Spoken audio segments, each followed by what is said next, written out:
Good morning, everyone. Good morning, ladies and gentlemen. Thank you for joining us today. Thank you for joining us, and I believe that today is one of the earliest meeting that many of us have here. So please enjoy your breakfast along the way. We will share the knowledge in the industry, and we are very honored to have guest speaker from across consulting and technology company. Most of them will be the names that you already know from news anyway. So without further ado, I would like to invite Benjamin from BCG to join us on the stage. Thank you very much, Benjamin. Thank you so much. Good morning, everyone, and thank you so much for having me. I'm really looking forward to the panel discussion that we are going to have in some 10-15 minutes. But before that, I would like to try something. We focus as BCG quite a bit on getting transformation right, and as you can imagine, now it is about AI-first transformation, digital transformation. So what I'm going to try here is, in the short time that we have, is to go through the top 5 findings on 2 very important questions. What is the state of AI today, and what do the leaders of AI-first transformation do differently? I want to make sure that I'm not just sharing yet another opinion, and in order to do justice to that, I am using 2 of our flagship studies that provide us with a lot of data on the topic of AI transformation. The first one is our BCG AI Radar. That is a top executive survey that we do every year with a bit more than 1,000 participants. That gives us quite a view of how CEOs are thinking about transformation in their company. The second one is Built for the Future, which is our long-term AI maturity study, also with more than 1,000 companies represented in here. I'll go through 2 times 5 findings in a bit of a rapid-fire approach to set a bit of a baseline. Sorry, this thing is a bit loud. To set a bit of a baseline that we then hopefully can build up on in the panel discussion. The first finding is a pretty straightforward one. Yes, it is happening, no question. AI-first transformation, all companies more or less are involved in it. It's also clear that so far only few have succeeded. Most are at the stage where the investments are high, the payback not necessarily there just yet. But what's also clear is that those that have made it to the right-hand side of our AI maturity chart, that they have a high financial impact. That for a company of around $15 billion, for instance, can easily make a $1 billion EBITDA impact after some 3 to 5 years. And this is not us believing it, it is what our data over the last 10 years is showing us. So it does work. There's still a lot of work to do. I think what also is an important finding is that from 25 to 26, the topic has really become a CEO topic. CEOs realize that this is a topic that defines the era. This is the topic that does define their own legacy. And it also is the topic that will determine whether they keep the job or not. And what do CEOs do when it is about the legacy and when it is about the job? They start to spend money, to invest money in this. And that's another trend that we are seeing. In 26, companies on average expect to spend more than double on AI. And the really interesting finding for us here is that they intend to do the same thing in 27 again, even if 26 doesn't result in any ROI just yet. So they are going all in. And this is holding true across industries, which is reassuring. There is hardly any exception. And if you put that into numbers, more than 50% of the large organizations, which we define here as companies with more than $5 billion in revenue, will spend 50 million or more on AI in 2026, which is up a good notch. And of course, there are companies that go far beyond that 50 million. So I think one interesting observation here is last year there was still quite a bit of talk about, is AI a bubble? Are the valuations too high? I'm not going into that, I'm not an expert in that, but at least we can see here that for the next couple of years, at least there's quite a bit of spend on AI ahead of us, simply because of the broad base of companies that is looking into the topic. Point number 4, agentic AI is the topic that excites the CEOs. And why is that? Well, it is because, first off, there is now much more belief and conviction that the concept works, that it is realistic, that you can pull it off.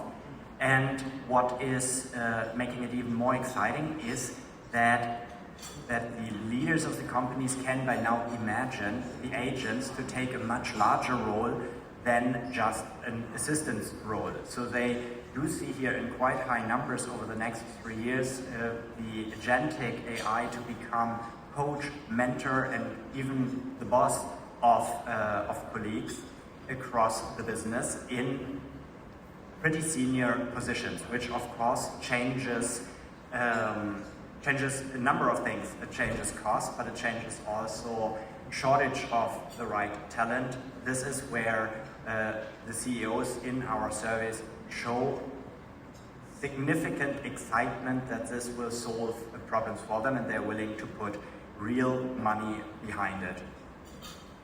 The 5th point on the state of AI, I'm not quite sure how, as a German, I feel about it. And I guess I decide to identify more as an Asian here.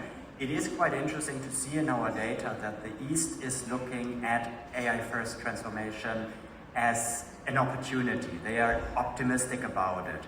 The West feels, of course, also the opportunity, but there's a lot more of a sense of pressure and fear of being left behind, which will show one way or the other if companies are going after it as an opportunity or as a defense game. I believe we're seeing much of that already in the reality out there. Now, 5 points, what leaders do differently. Again, backed by data, not just an opinion. This is staggering in my eyes.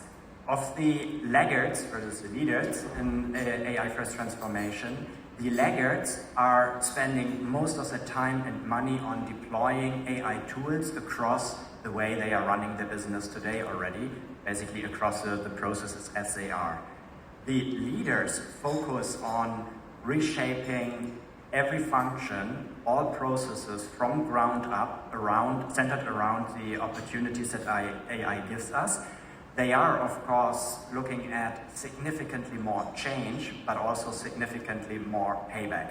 And the leaders are focusing significantly more on growth, on getting new revenue out of AI as well. And overall, in our estimate, the reshape and the invent as we call it here, that's where 80% of the value promise lies. When you focus on deploying, on sprinkling tools across today's practices, you do not get very far, you get maybe 20% out of the value. Another interesting finding here is what the leaders are doing differently than the laggards is that the leaders leave their traditional investment frameworks behind. They throw in large amounts of money, as we have seen before, without too conservative and ROI thinking. They are ready to move ahead, to double down without seeing the ROI yet. They are still value focused, but they don't need to see the proof instantly and ahead of time the way they would have in the past for more traditional investments. What we call here the pragmatists are the ones that are excited about AI, that are ready to spend on AI, but they do so in a seemingly prudent way.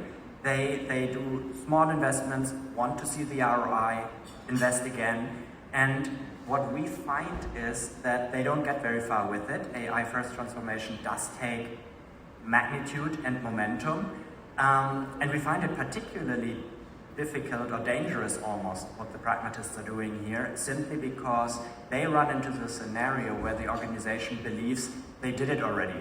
They have tried it, didn't work, AI doesn't really pay back. While in reality, they have never really given it a chance to work. So there's quite something to learn, and I believe that's a pretty painful transition for many companies to make. Boards need to learn how to make decisions in an AI world. Their old tools do not work anymore. I think the differentiator number 3 here is quite straightforward, but also quite reassuring. We find that leaders do less. They attend less of project initiatives, but they do them better. They bring them to scale across the enterprise in much larger shares, and they do so much faster. They succeed much faster, they fail much faster, and by doing all of that, they reap significantly higher gains. The driver 4 is an important one. You all know the 70-20-10, where you need to focus on the 70. That's the people, the processes, how we work. That's where transformations get lost. And the leaders get that right. They are leading from the front. What does that mean? CEOs are spending more than 6 hours per week to advance their own understanding of AI. 6 hours is a lot. I wonder how many of you are spending 6 hours on your own education. I certainly am guilty of maybe not enough. They also invest in their dedicated leaders for the topic. They have significantly larger numbers of chief AI officers and chief data officers, and they make success of AI a shared responsibility between business and IT. And this latter point is easily said, but it does require setting up very strong governance. It's quite different from the past, but they have to do that anyway. If we have agents over the next 2-3 years coming that are going to work independently, that work as our bosses and make decisions, and that work in very ambiguous environments, well then that does require a very different governance than we have in place today. And the leaders are investing in that today already. Last point on the 70% of the people is they go beyond upskilling. They also do upskilling a little better than the laggards, but importantly here to highlight is they spend significantly more effort in strategic workforce planning. If you truly reshape every process, every job will change, career paths will not be the same anymore. All of that needs to be taken care of, and you need to be ready for not just the next 2 years, but the next 10 years to come. A lot of culture in that process, of course, as well. And my last point that I would like to highlight here, we say 70-20-10, but it doesn't mean that the 20 aren't important. The leaders also get that right. They are investing in their tech and data systematically and handsomely. They are investing in building AI platforms that are sustainable, that allow them to deploy AI faster and faster and more efficiently over time. They do have a focus, at least in the near term, on data and security and privacy. But ultimately, you need to look at the whole stack. Without the 20%, you're also not going to succeed, and our data shows quite clearly that that's what they do, while those that fall behind aren't doing it. So, an indicator that we have a bit of a recipe.